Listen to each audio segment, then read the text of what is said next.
Eh, dyan ka lang, steady ka lang. Igagrab ko na lang to.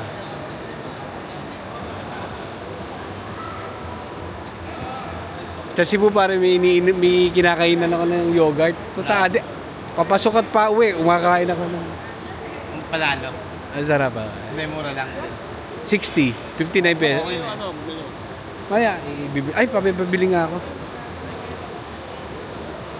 Plain lang na vanilla. Connie, hindi mo ko yogurt na plain lang. Plain lang. May kinakainan ako sa Cebu. Ano bibili mo? Ito, taga Cebu siya. Taga Cebu. Ay! Yung kuku. Mangga marino.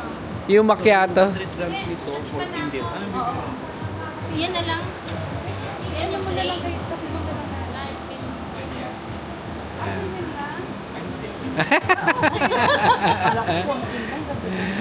Di ba yung kinakainan ako sa Cebu na yogurt? Okay na sabi niyo. Okay na ako sa yogurt. Ano yung yogurt na?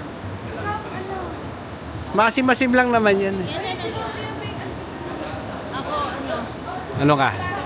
Original salted caramel strawberry. Masarap rin yung salted caramel. Oo. Maganda Masarap. na. Ano ba seller mo? Ang salted caramel.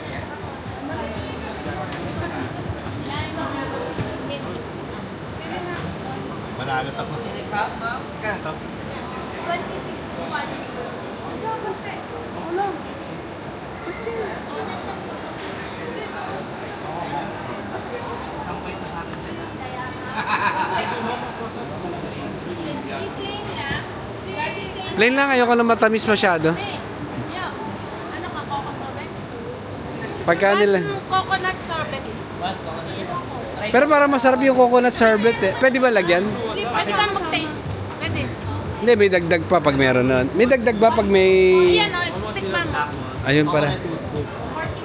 Ito na yun na, ano ko, nababayaran ko na po na. Pwede na. Ay, hindi, matamis. Okay na to. Okay na yan.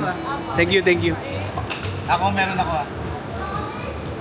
Hindi magkasarili din ako. Ako, tama ka ba? Hindi, yung sa kanya.